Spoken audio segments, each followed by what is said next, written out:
السلام عليكم ورحمة الله وبركاته.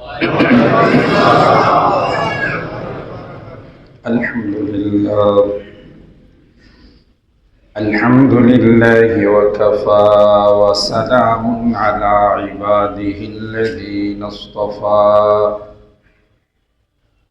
أما بعد فقد قال الله تبارك وتعالى في كلامه المجيد وفي فرقانه الحميد. أعوذ بالله من الشيطان الرجيم. بسم الله الرحمن الرحيم.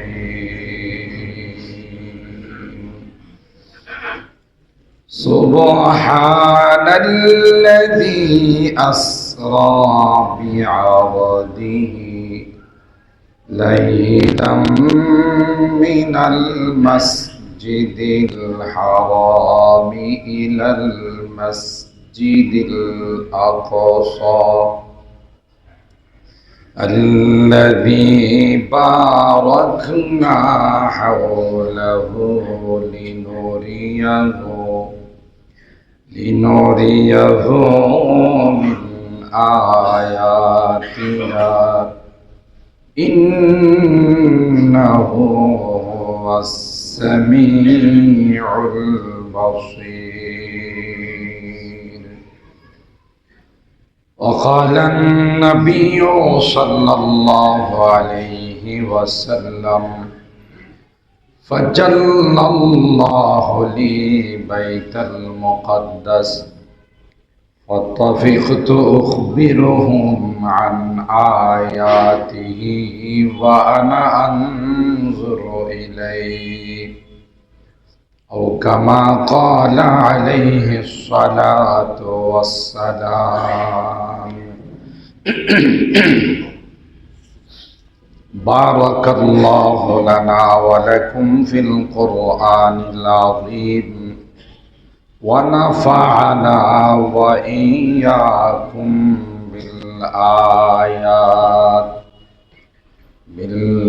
بالآيات والذكر الحكيم. صدق الله العظيم وصدق رسوله النبي الكريم، ونحن على ذلك لمن الشاهدين والشاكرين، والحمد لله رب العالمين. محبتের সাথে সকলে দরুদ শরীফ পড়ি। আল্লাহুম্মা সাল্লি আলা মুহাম্মাদিন ওয়া আলা আলি মুহাম্মাদ كما صليت على إبراهيم وعلى آل إبراهيم إنك حميد مجيد. اللهم بارك على محمد وعلى آل محمد كما باركت على إبراهيم وعلى آل إبراهيم إنك حميد مجيد. الحمد لله ثم الحمد لله. আল্লাহ পাকের দরবারে লাখো কোটি শুকরিয়া যে রব্বে কায়নাত পবিত্র রজব মাসের শেষ জুমায় আমাদেরকে সময় মতো আল্লাহ পাকের ঘরে আসার বসার তৌফিক দান করেছেন। এই জন্য রব্বে করিমের দরবারে শুকরিয়া আদায় করে বলি আলহামদুলিল্লাহ। মুহতারাম মুআজ্জাজ হাজিরিন, আলোচনা চলছিল পবিত্র ইসরা আর মেরাজ নিয়ে। আমরা অবগত আছি রাসূল আকরাম সাল্লাল্লাহু তাআলা আলাইহি ওয়াসাল্লামের পবিত্র মেরাজ এই রজব মাসে হয়েছিল। তারিখ নিয়ে যদিও মতভেদ আছে, অধিকাংশ বর্ণনা অনুযায়ী আজকের দিবাগত রাত অর্থাৎ 26শে রজবে দিবাগত রাত্রি আল্লাহ পাক তার হাবিবেরই অন্যতম মুআজিজা প্রকাশ করেছিলেন। পৃথিবীর আর কোনো নবী এই মুআজিজা আল্লাহ তাআলা দান করেন নাই। কিতাবের মধ্যে আসে হুজুর আকরাম সাল্লাল্লাহু তাআলা আলাইহি ওয়াসাল্লামের মেরাজ হয়েছিল স্বপ্ন যুগে 33 বার। আর একবার আল্লাহ তাআলা এই মেরাজ সশরীরে ইয়াকযাতান বিজাসাদি ওয়া রূহি, সশরীরে আল্লাহ তাআলা একবার আল্লাহর হাবিবকে এই বহু কিছু দেখে, বহু কিছু ভ্রমণ করে আল্লাহ তাআলা শর্ট টাইমের মধ্যে আবার মক্কায় ফেরত পাঠাইছেন। সুবহানাল্লাহ। মেরাজের দুইটা পার্ট, একটা হলো বাইতুল্লাহ থেকে বাইতুল মুকাদ্দাস, এই অংশটাকে ইসরা বলা হয়। ইসরা মানে হলো রাত্রির ভ্রমণ। তো হুজুর আকরাম সাল্লাল্লাহু তাআলা আলাইহি ওয়াসাল্লামের ইসরা বাইতুল্লাহ থেকে বাইতুল মুকাদ্দাস, এটা কোরআনুল কারীমের সূরা বনী ইসরাঈলের যে আয়াত আমি তিলাওয়াত করছি এর দ্বারা প্রমাণিত। বাকি প্রথম, দ্বিতীয়, তৃতীয়, চতুর্থ, পঞ্চম, ষষ্ঠ, সপ্তম আসমান সহ সিদরাতুল মুনতাহা, জান্নাতুল মাওয়া, আরো বহু কিছু আল্লাহ তাআলা তার হাবিবে কিবরিয়াকে ভ্রমণ করে দেখিয়েছেন। এটা মশহুর এবং সহিহ হাদিসের দ্বারা প্রমাণিত। তাই ইসরাকে যদি কেউ অস্বীকার করে সোজা সে কাফের হয়ে যাবে, যে না এটা মানি নাই। শর্ট টাইমের মধ্যে কি করে কোনো বাহন ছাড়া, কোনো রকমের কোনো ওসিলা মাধ্যম ব্যতীত এত লং জার্নি, এত লম্বা সফর কি করে তিনি করলেন, এটা বুঝে আসে না, মানি না। এতে সে বেঈমান কাফির হয়ে যাবে। ঠিক হুজুর আকরাম সাল্লাল্লাহু আলাইহি সাল্লামের যে মেরাজ, এটাকেও যদি কেউ অস্বীকার করে সে ফাসিক হয়ে যাবে, তার ইমানের মধ্যে খলল চলে আসবে। এটা হলো আকীদাগত বিষয়। আপনাদের খিদমতে গত জুমায় আমি আরজ করতেছিলাম যে আমুল হুজন অর্থাৎ 21 বছর হুজুর আকরাম সাল্লাল্লাহু তাআলা আলাইহি ওয়াসাল্লামের চাচা আবু তালেব, ভিতরে সহধর্মিনী আমাদের আম্মা জান হযরতে খাদিজাতুল কুবরা রাদিয়াল্লাহু তাআলা আনহা, উভয়ের ইন্তিকাল ঘটনাক্রমে একই বছর হয়েছিল। ইতিহাসের পরিভাষায় ওই বৎসরটাকে বলা হয় আমুল হুজন। হুজন মানে হলো টেনশন, পরেশানির বৎসর। হুজুর সাল্লাল্লাহু আলাইহি ওয়াসাল্লামের বাহ্যিক সাহারা আশ্রয় ছিল বাহিরে চাচা আর ভিতরে আম্মাজান খাদিজাতুল কুবরা রাদিয়াল্লাহু তাআলা। চাচা কতটা আশ্রয় ছিল আল্লাহর হাবিবের আবু তালিব, যে হুজুর সাল্লাল্লাহু আলাইহি ওয়াসাল্লাম যখন নবুয়ত প্রাপ্তির পর কালিমার দাওয়াত দিলেন, কোরআনে কারীমে আল্লাহ বললেন ওয়া আনজির আশিরাতাকাল আকরাবিন, ও নবী আপনার নিকটতম যারা আছেন, নিকটবর্তী আত্মীয় স্বজন, ব্লাড কানেকশনের বংশের যারা আছে, আগে তাদেরকে আপনি কলমার দাওয়াত দেন। তাদেরকে আপনি জাহান্নামের ভয় প্রদর্শন করুন, কবরের ভয় প্রদর্শন করুন।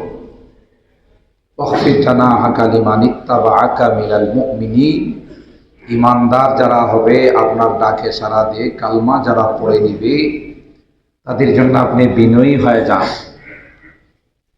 এই আয়াতের উপর আমল করতে গিয়ে আল্লাহর হাবিব নিজের গোত্রের লোকজনকে নবুয়ত প্রাপ্তির পর একত্রিত করলেন। অনেক লম্বা আলোচনা, আমি শর্টকাট করে বলতেছি। একত্রিত করে প্রথমে কালমার দাওয়াত দেওয়ার আগে তাদের কাছ থেকে ওপিনিয়ন নিলেন, মতামত নিলেন। লাবিস্তু ফিকুম উমরা, আমি একদিন দুই দিন নয়, দীর্ঘ 40টি বছর তোমাদের মাঝে কাটাইলাম। আল্লাহ তোমাদের মাঝে আমাকে বড় করছেন, আমার যৌবন, আমার কৈশোর, শৈশব, এগুলো সব। এখন আমি তোমাদেরকে জিজ্ঞাসা করতে চাই, এই 40 বছরে আমার সম্পর্কে তোমাদের ধারণা কি? হাল ওয়াজাদতুমুনি সাদিকান আও কাযিবা, আমাকে এই 40 বছরে কি কোনো মিথ্যা কথা বলতে তোমরা শুনেছ? আমাকে কখনো কি কোনো প্রতারণার আশ্রয় নিতে, কাহার সাথে কোনো রকমের দুর্ব্যবহার করতে কি 40 বছরে কখনো কি একটা ঘটনা তোমরা বলতে পারবে? সবাইকে এই কথা জিজ্ঞাসা করতে দেরি, ইতিহাসের পাতা খুলে দেখুন, এক বাক্যে সবাই বলছেন জাররাবনাকা মিরারা, জাররাবনাকা মিরারা ফালাম নাজিদকা ইল্লা সাদিকা। আপনি বলেন কি? আপনাকে তো আমরা বিভিন্ন বিষয়ে বারবার আমরা পরীক্ষা করেছি, ইন্টারভিউ দিয়েছি, কোনো বিষয়ে আমরা আপনাকে মিথ্যুক হিসাবে, প্রতারক হিসাবে, ধোঁকাবাজ হিসাবে আমরা আপনাকে পাই নাই। সুবহানাল্লাহ। আসমানের নিচে, জমিনের উপরে আপনার মতো এই জাতীয় সত্যবাদী, আমানতদার দ্বিতীয় কেউ নাই।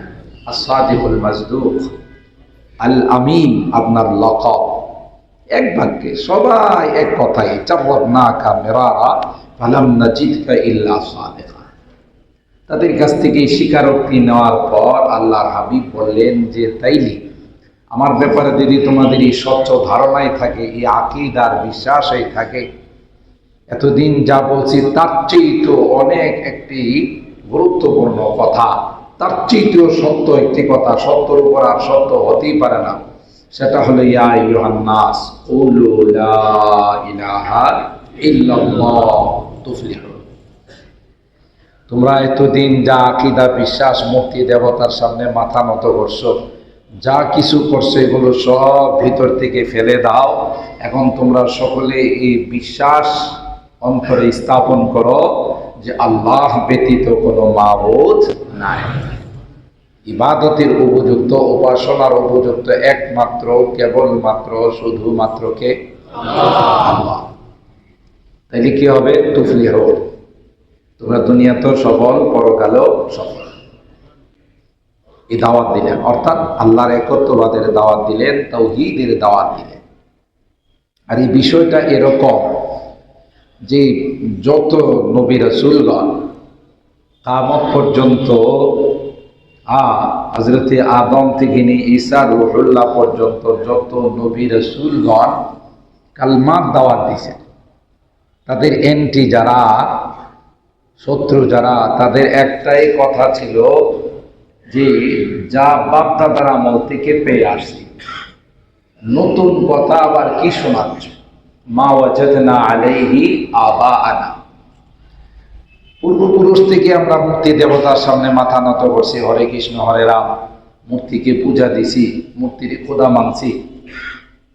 এত খোদা মাইনে তো সুখে নাই, বহু খোদা মানছি, তারপরও সুখে থাকতে পারি না, আর এক খোদা কি করে সামাল দিবে? নাউযুবিল্লাহ। এটা তাদের একটা স্লোগান, মা ওয়াজাদনা আলাইহি আবাআনা, বাপদাদার আমল থেকে যা পায় আসছি এর বাইরে কিছু মানতে রাজি না। বাপদাদা যা করছে এটা কি ওহি? আওয়ালাউ কানা আবাউহুম লা ইয়াকিলুনা শাইআন ওয়া লা ইয়াহতাদুন। আল্লাহ কোরআনে কারীমের মধ্যে বলেন, তোমাদের বাপদাদারা যদি ভুল পথে পরিচালিত হয়ে থাকে, তারপরেও কি তোমরা তাদের কথাই মানবে? কি বলেন, ওনারা কি ভুল পথে পরিচালিত হতে পারে না? আর ছিলই তো ভুল পথে, কেউ মূর্তির, কেউ মাছের, কেউ গাছের, কেউ সূর্যের, কেউ চন্দ্রের, কেউ আগুনের পূজা করছে, ঠিক কিনা বলেন? 2 নাম্বার কথা ছিল তাদের যে যদি এই দাওয়াত বন্ধ না করো তাইলে কিন্তু এলাকার থেকে আমরা কানে ধরে বাইরে ফেলে দেবো, এটা আমাদের এলাকা। সমস্ত নবী রাসূলদেরকে কথা বলছে, ওয়াকালাল্লাযীনা কাফারু লিরুসুলিহিম লানুখরিজান্নাকুম মিন আরদিনা আও লাতাউদুন্না ফি মিল্লাতিনা। পরিষ্কার কথা, যদি এই কলমার দাওয়াত বন্ধ না করো, তাইলে কিন্তু আমাদের এলাকা থেকে কানে ধরে বের করে দেব, আমাদের দেশ থেকে বের করে দেব। হতে হতে আখরি নবী সরকারে দো আলম হযরত মুহাম্মদুর রাসূলুল্লাহ সাল্লাল্লাহু তাআলা আলাইহি ওয়াসাল্লাম তিনি শেষ নবী। তারপরে আর পৃথিবীতে কোনো নবীর আগমন ঘটবে না কিয়ামত পর্যন্ত।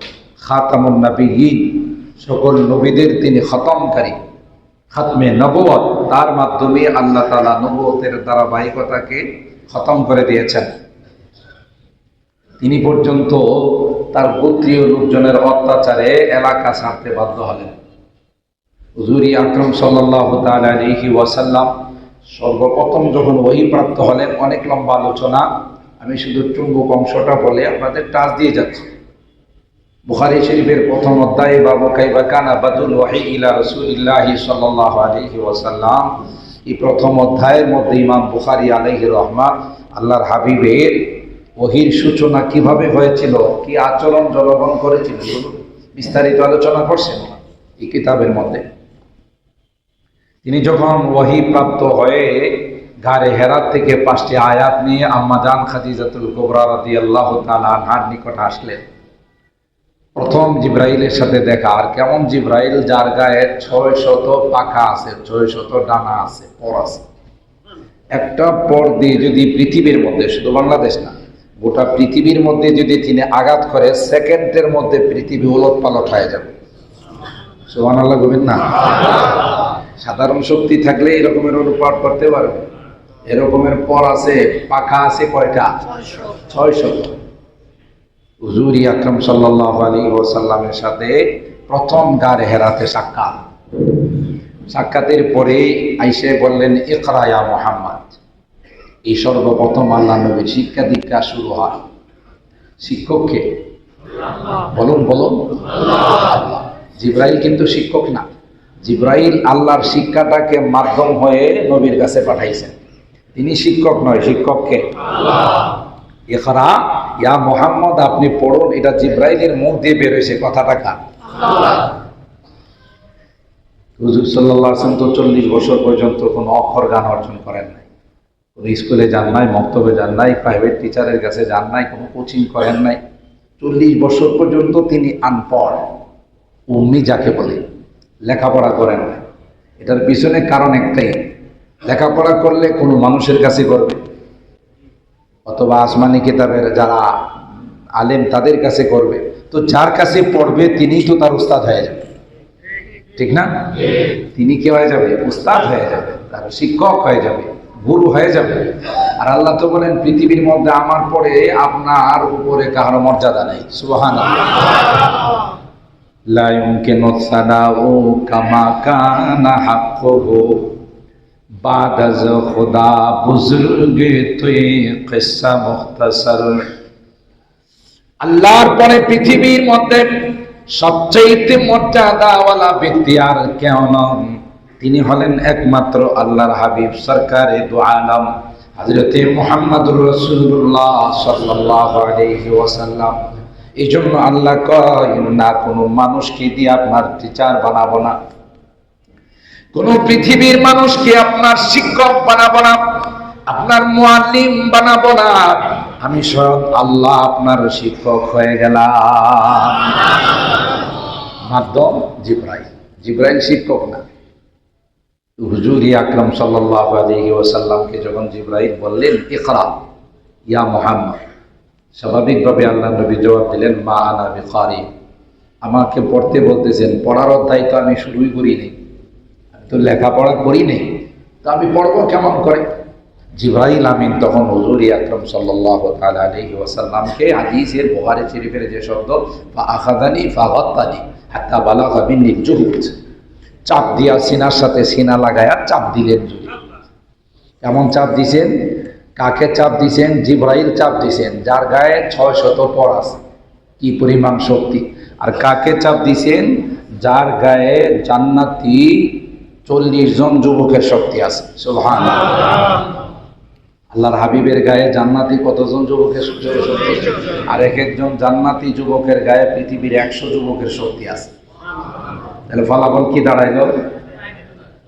4000 যুবক, খাট্টা খাট্টা জোয়ান, এর শক্তি ছিল আমার নবীর গায়ে। সুবহানাল্লাহ। এই জন্য আমি মাঝে মধ্যে বয়ানের মধ্যে বলি কুলাঙ্গারদের জন্য, যেগুলোর জন্ম ঠিক নাই, হারামজাদা, কিছু হলেই আল্লাহ নবীর চরিত্র নিয়ে কথা বলে, এরকমের হারামজাদা আছে না? মুসলমানের সন্তান, কিন্তু তার জন্ম তালাশ করলে দেখা যাবে রাস্তাঘাটে হয়েছে, আসলে শুদ্ধভাবে তার জন্ম হয় নাই। যাদের জন্ম সঠিক, যারা সঠিক পথে জন্ম গ্রহণ করে, এরা কোনোদিন কোরআন, ইসলাম, নবীকে নিয়ে কথা বলতে পারে না। এটা আমার কথা না, কোরআনের সূরাতুল কালামের মধ্যে আল্লাহ ওলীদ ইবনে মুগীরাকে লক্ষ্য করে বলেন, ওয়ালা তুতিকুল্লাহ হাল্লাফিন মাহিন আম্মাযিম মাশাইন বিনামিম মান্নাইল লিল খাইরি মু'তাদিন আযীম উতুল্লিম বা'দা যালিকা জানি। ওলীদ ইবনে মুগীরা উঠতে বসতে আল্লাহ নবীকে গালিগালাজ করত। তো নবীর মন খুব খারাপ। আল্লাহ কোরআনে কারীমের সূরাতুল কালামের এই আয়াত নাযিল করে বলছেন, ও নবী, আপনি পেরেশান হয় না, মন খারাপ করেন না, এর কথাই কি আসে যায়, এত একটা হারামজাদা। আর নবীদের বিরুদ্ধে যারা কথা বলে, কোরআনের এই আয়াত বলে, এগুলোর একটারও জন্ম ঠিক নাই। এই কোরআনের এই আয়াতে জানিম শব্দ আল্লাহ ব্যবহার করেছেন। জানিম মানে ওলামা একরাম জানেন, মাদ্রাসার ছাত্ররা জানে, হারামজাদা যার জন্মের ঠিক নাই। কথা বলেন ঠিক কিনা? ইব্রাহিম আলাইহিস সালামের সাথে বেয়াদবি করছে নমরুদ, আগুনে ফালাইছে, কথাবার্তায় ভয় না, এরপর একটা পর্যায়ে আগুনে ফালাইছে। এর ব্যাপারেও তাফসীরি কিতাবের মধ্যে আসলে বিশ্ব হারামজাদা ছিল। কি ছিল? বিশ্ব হারামজাদা, লোকাল কোন হারামজাদা না, এটা বিশ্ব হারামজাদা ছিল এই নমরুদ। এই জন্যই ইসলাম আর নবীর বিরুদ্ধে, ইব্রাহিম খলিলুল্লাহর বিরুদ্ধে অ্যাকশনে গেছে। আমি যদি একটু আগে বাইরা বলি, রাগ করবেন না, হক্কানি রব্বানি উলামায়ে কেরাম যারা একমাত্র দ্বীনের জন্য জীবনটাকে ওয়াকফ করে, দ্বীনের খেদমতে লেগে থাকে, এদের বিরুদ্ধাচরণ যারা করে, তাদেরও জন্ম তালাশ করলে দেখা যাবে সমস্যা আছে কোথাও না কোথাও। কারণ কি? আল্লাহর হাবিব বলে গেছেন, আল উলামা ওয়ারাসাতুল আম্বিয়া।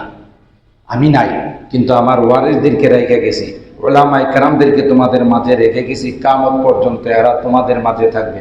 এরা আমারই ওয়ারিস, আমার জায়গা জমির ওয়ারিস না, আমার ঘর বাড়ির ওয়ারিস না, ব্যবসা বাণিজ্যের ওয়ারিস না, এরা হল আমার নবুয়তের ওয়ারিস। সুবহানাল্লাহ। শুধু আমার ওয়ারিস বলেন নাই, ওয়ারাসাতুল আম্বিয়া, সকল নবীদের ওয়ারিস, সকল নবীদের ওয়ারিস। সকল নবীদের সাথে তাদের দুশমনরা যে আচরণ করছে, তাদের সাথে সে আচরণ করা হবে।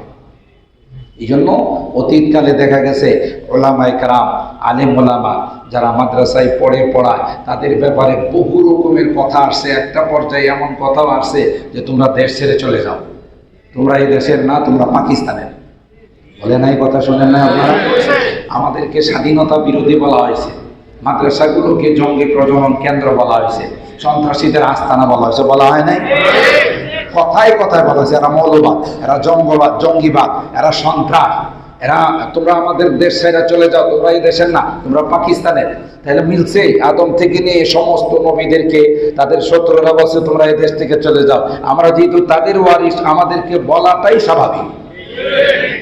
আর যারা বলছে এরা হলো তাদের এন্টি, শত্রু, দুশ্মন, এরা ইসলামকে ভালোবাসে না, ইসলাম তাদের পছন্দ নয়। কথা বলেন ঠিক কিনা? মোহতারাম হাজির, যে কথা বলতেছিলাম, হুজুর আকরাম সাল্লাল্লাহু আলাইহি ওয়াসাল্লাম সম্পর্কে এই কুলাঙ্গাররা, নাস্তিক আর মুরতাদ বেঈমানরা কিছুতে খুঁজে পায় না, কোনো কিছুতে ওনার জীবনতে খুঁজে পায় না। একটা পর্যায়ে কয়, একটা মানুষের কয়টা বউ লাগে? একজন মানুষের কয়টা স্ত্রী লাগে? মুহাম্মদ তো 11 জন স্ত্রী রাখছে, নাউজুবিল্লাহ। 11 জন একসঙ্গে ছিলেন না, 9 জন ছিলেন, আম্মা জান যারা ছিলেন, 9 জন স্ত্রী ছিল। এটা হলো তার মাথা ব্যথা। একজন মানুষের কয়জন বউ লাগে? তার মানে হলো তিনি একজন নারী পাগল ছিলেন। আর আসলে কোন নাউজুবিল্লাহ, তার মানে হলো তিনি নারী লোভী ছিলেন। নাউজুবিল্লাহ। এই কথাগুলো নাস্তিকরা কয়ে বেড়ায়, তাদেরকে জবাব দিবেন, দাঁত ভাঙ্গা জবাব দিবেন। এই কম বক্ত, বদনসিব, কুলাঙ্গার, হারামজাদা, যার গায়ে জান্নাতি 40 জন যুবকের শক্তি, মানে পৃথিবীর 4000 যুবকের শক্তি ছিল। কত? 4000 যুবকের শক্তি ছিল। আর কোরআনে এক একজন যুবককে, এক একজন পুরুষকে কোরআনের সূরা নিসার আয়াতের মাধ্যমে 4 জন স্ত্রী রাখার ক্ষমতা দিয়েছেন। দিছেন কিনা? ক্ষমতা আছে, সে যদি বরং পোষণ দিয়ে রাখতে পারে তাহলে 4 জন স্ত্রী আর বেশি রাখার কোনো ক্ষমতা ইসলাম দেয় নাই। 5 জন স্ত্রী রাখতে পারবে না, 6 জন রাখতে পারবে না। আমার প্রশ্ন হলো, যেহেতু কোরআন মানে আল্লাহ এক একজন যুবককে 4 জন স্ত্রী বিয়ে করার পাওয়ার দিছেন, তাহলে নিশ্চয়ই তার মধ্যে রাখার ক্ষমতা, কথা বলেন, আছে। এখন আবার এই হায়াতের উপর আমল করে আপনি বাস্তবায়ন করতে যান না, পেছ লাগবে, বুঝলেন না? কিন্তু আয়াতে অনুমতি আছে কিনা সেটা বলেন। আর নয় মহিলারা যে মাইকে আওয়াজ শুনতেছে, ওই পেঁচটা তো সবটা লাগাইছে হুজুরে, এই 2 জন 3 জন 4 জনের কথা বলে হুজুরে এই পেঁচটা লাগাইছে। এই জন্য বলতেছি কোরআনে পাওয়ার দিছে কিনা বলেন। তার মধ্যে ক্ষমতা আছে বলেই তো কোরআন বলছে, না থাকলে তো বলতো না। সেই যুগ ফলাফল এটা আপনি ক্যালকুলেশন করেন যে একজন যুবক যদি 4 জন স্ত্রী রাখার ক্ষমতা তার মধ্যে থাকে, কোরআনের ভাষা অনুযায়ী আমার নবীর গায়ে কয় হাজার স্ত্রী রাখার ক্ষমতা ছিল? 16,000। কত ভুল করছেন? কত? 16,000 স্ত্রী রাখার পাওয়ার আমার নবীর গায়ে ছিল। সুবহানাল্লাহ। রাখছেন কয় হাজার? 1000, 150, কতজন? মাত্র 9 জন। একসঙ্গে 9 জন ছিলেন, আর টোটাল আম্মাজানদের সংখ্যা ছিল 11 জন। যেই মানুষটা 16,000 স্ত্রী রাখার ক্ষমতা রাখে, সেই মানুষটা যদি 9 জন লাগে, সে কি নারী লোভী না নিজেকে অনেক কন্ট্রোলকারী? এই কুলাঙ্গার, দেখতে নারী, চলন বাঁকা, যারা হারামজাদা, যাদের জন্ম ঠিক নয়, জারদ সন্তান, এরাই এই জাতীয় কথা বলতে পারে। কথা বলেন ঠিক? আমি যে জিনিসটা আপনাদেরকে বোঝানোর জন্য ওই কথাটা বললাম, মাঝখানে একটা জবাবটা আপনাদেরকে বলে দিলাম। এরপরও আল্লাহ নবীর জীবনী পড়ে দেখুন, সর্বপ্রথম আল্লাহ নবীর বিবাহ হয়েছিল কার সঙ্গে? আম্মাজান খাদিজাতুল কুবরা রাদিয়াল্লাহু তাআলা আনহার সঙ্গে। তখন আম্মাজানের বয়স কত? মাশাআল্লাহ, আপনারা ইতিহাস সম্পর্কে অবগত আছে। আমার নবীর বয়স কত? আমার নবীকে এর আগে কোনো বিয়ে শাদী করছেন? তিনি যুবক। এই প্রথম তার বিবাহ কার সঙ্গে? একজন 40 বছরের বিবাহিতা নারীর সঙ্গে। তার আগে বিবাহ হয়েছে, সেই তরফ থেকে কি আছে? সন্তানাদি আছে। পৃথিবীর কোন যুবক যেই জায়গারই হোক, যেই দেশেরই হোক, যদি তার অভিভাবকরা বলে তোমার জন্য 40 বছর বয়স্কা একজন স্ত্রী আমরা চয়েস করছি, তার আগে কোথাও বিবাহ হয়েছে, আপনাদের কি ধারণা এই যুবক এলাকায় থাকবে? এই যুবক সোজা ব্যাগ টেক নিয়ে এলাকা থেকে পলাইবে আর বলবে যে বিবাহ করার আমার আর শখ নাই।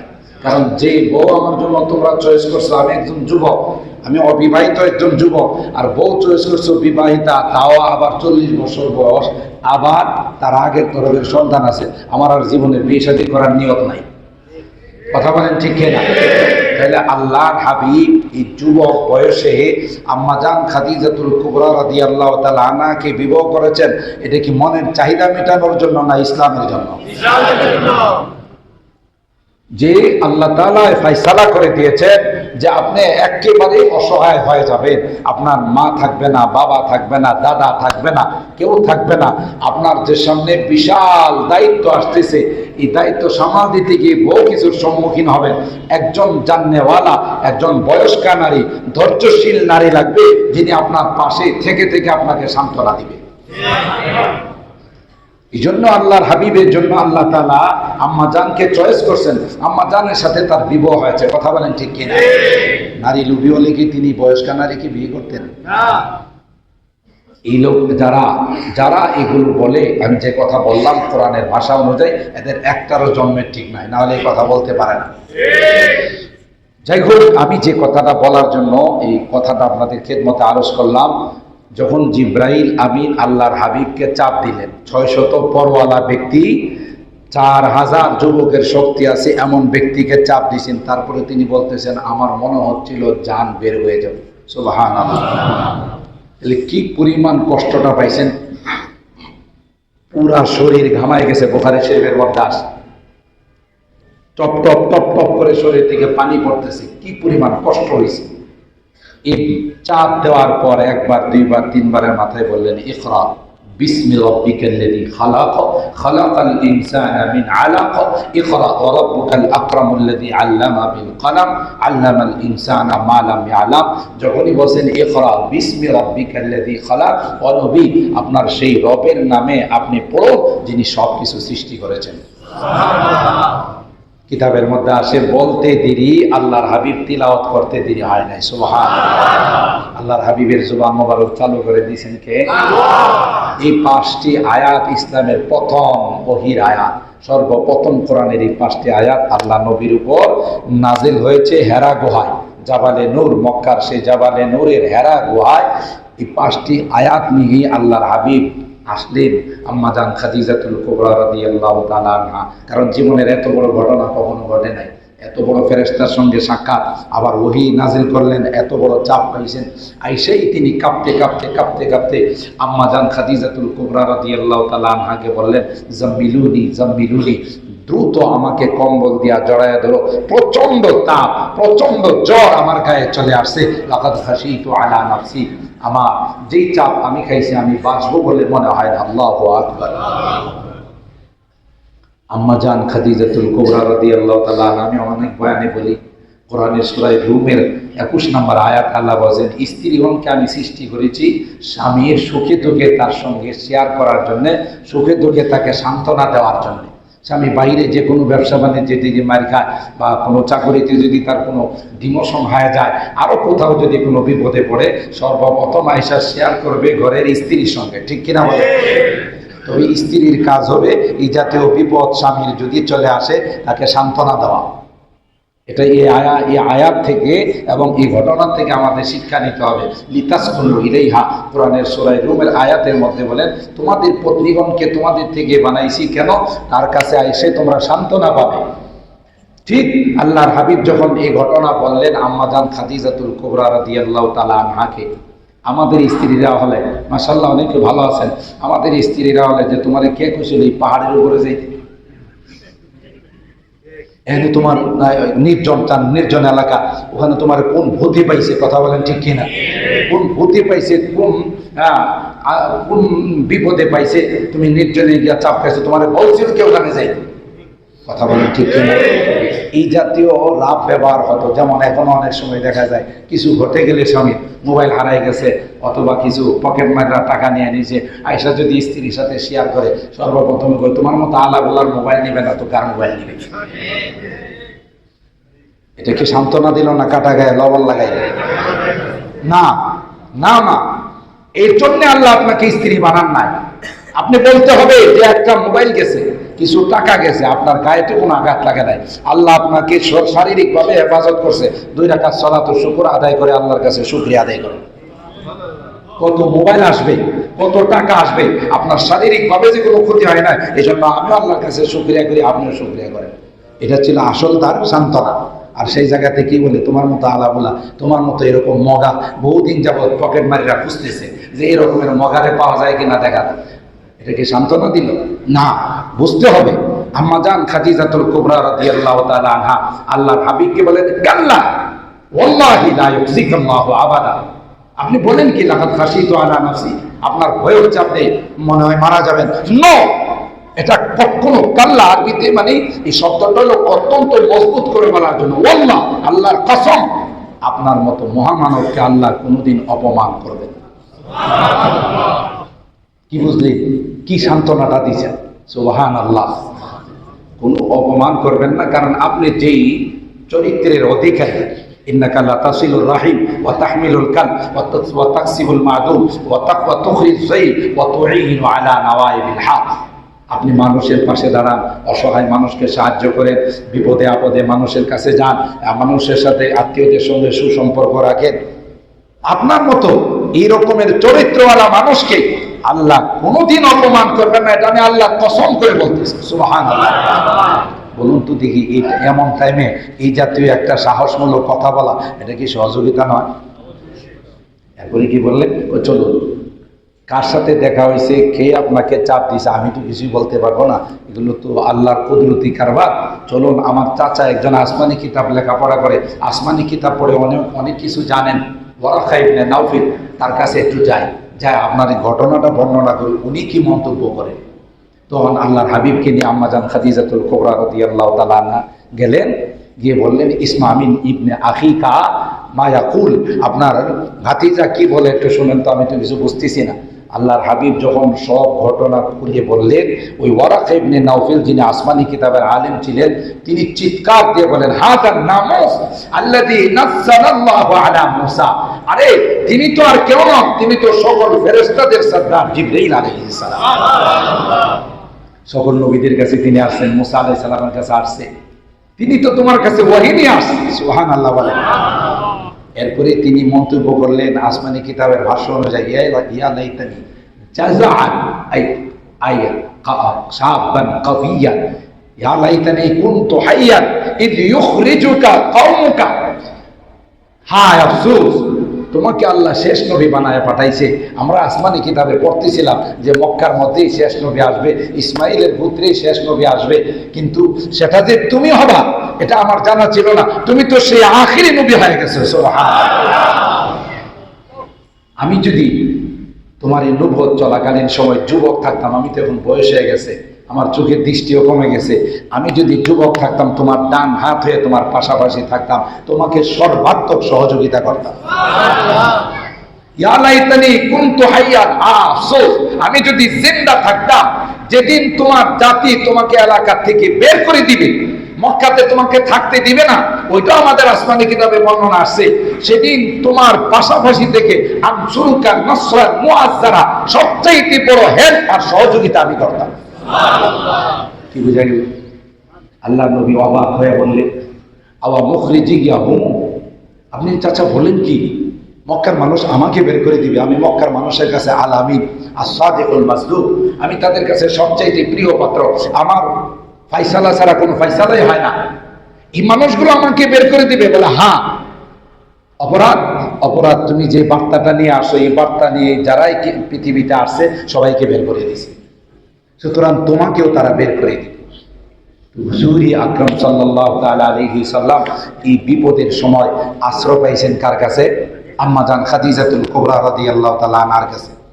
আর যখন কালমার দাওয়াত দেওয়ার পর গোটা মক্কার মানুষ যখন খুশি হচ্ছে, আরে মুহাম্মদ বলে কি, নিজের চাচা আবু লাহাব পর্যন্ত হাতে পাথর নিয়ে বলে যে আরেকবার বলবা মাথা ফাটাই ফেলে, নাউজুবিল্লাহ।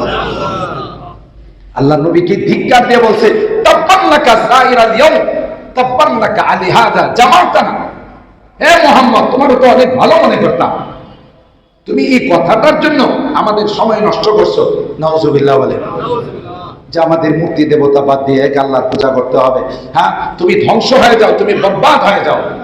পাথর নিয়ে গেছে আল্লাহ নবীকে মারার জন্য। এইভাবে মক্কার মানুষগুলো আল্লাহর বিরোধিতা শুরু করে দিল। অনেক লম্বা ইতিহাস, সময় যেহেতু শর্ট, আমি আপনাদেরকে শর্ট করে বলতেছি। চাচা আবু তালেবের কাছে সবাই আসছে, তোমার ভাতিজা যা বলতেছে এটা কিন্তু ঠিক করতেছে না, আমরা দীর্ঘদিন 360টা মূর্তির পূজা করে আসছি, এখন এক খোদার কথা বলে একটা পেঁচ লাগাইছে, সমাজের মধ্যে একটা অশান্তি সৃষ্টি করছে, তোমার ভাতিজাকে থামাও, নচেত কিন্তু আমাদের হাতে তুলে দাও, আমরা যা করার করবো। নাউজুবিল্লাহ বলে।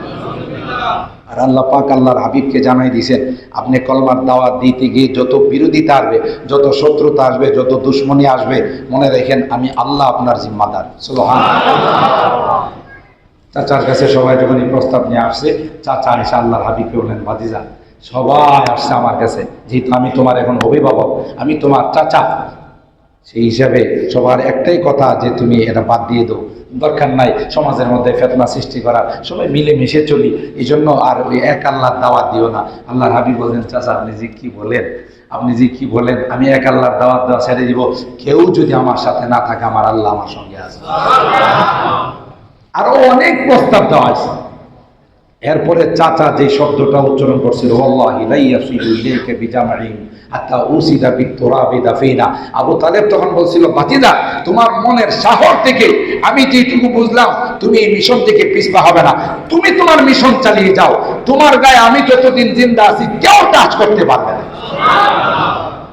বলেন কি সাহসটা দিস বিপদের সময়, বলেন ওয়াল্লাহি লা ইয়াসিলু ইলাইকা বিজামইহিম হাত্তা উসিদা বিতুরাবি দাফিনা, আমি মরে গেলে সেটার কথা বলতে পারবো না, জিন্দা থাকা অবস্থায় কোনো বাপের বেটার ক্ষমতা না আমার ভাতিজার গায়ে টাচ করবে।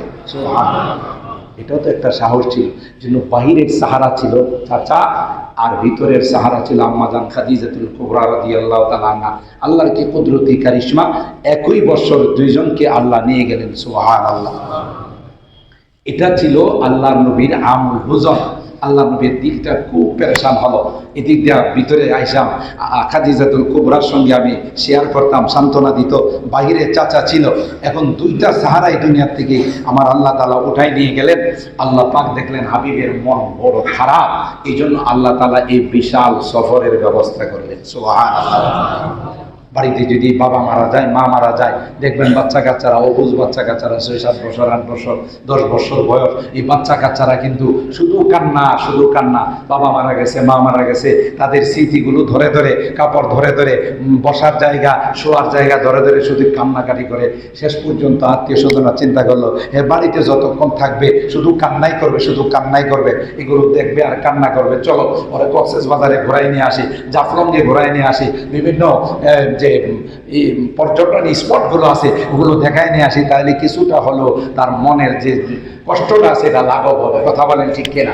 ঠিক আল্লাহ রাব্বুল আলামিন তার হাবিবে কিবরিয়া এই মনের কষ্টটাকে দূর করার জন্য এক বিশাল ভ্রমণের ব্যবস্থা করলেন, সুবহানাল্লাহ। এটার নাম হলো ইসরা আর মিরাজ। মক্কা থেকে বাইতুল মুকাদ্দাস পর্যন্ত যে ভ্রমণটা ছিল, কোরআনের ভাষায় এটা ছিল ইসরা, আর বাকি যে টোটাল ভ্রমণটা ছিল এটাকে মেরাজ বলা হয়। আল্লাহ তাআলা আমাদের সকলকে উভয় এই সফরকে আল্লাহ তাআলা যে আল্লাহর হাবিবের জন্য মুজিজা হিসাবে দিয়েছেন সেটাকে মানা আর বিশ্বাস করার তৌফিক দান করুন, এই আকীদা পোষণ করার তৌফিক দান করুন। মিরাজ থেকে আল্লাহ নবী আমাদের জন্য যে তোহফা আর হাদিয়া নিয়ে আসছেন, as-সালাতু মিরাজুল মুমিনিন, যে 5 ওয়াক্ত নামাজ আমাদের জন্য আল্লাহর হাবিব নিয়ে আসছেন। আরে আল্লাহর নবী তো একবার মেরাজ করছেন, আর দৈনিক 5 বার আমাদের মেরাজের ব্যবস্থা করেছেন, সুবহানাল্লাহ। এই বিষয়ে ইনশাআল্লাহ আগামী জুমাতে আলোচনা শুনবো। আল্লাহ তাআলা আমাদের সকলকে যা শুনলাম তার উপর আমল করার তৌফিক দান করুন, আমিন। ওয়া আখিরু দাওয়ানা আলহামদুলিল্লাহি রাব্বিল আলামিন। সকলে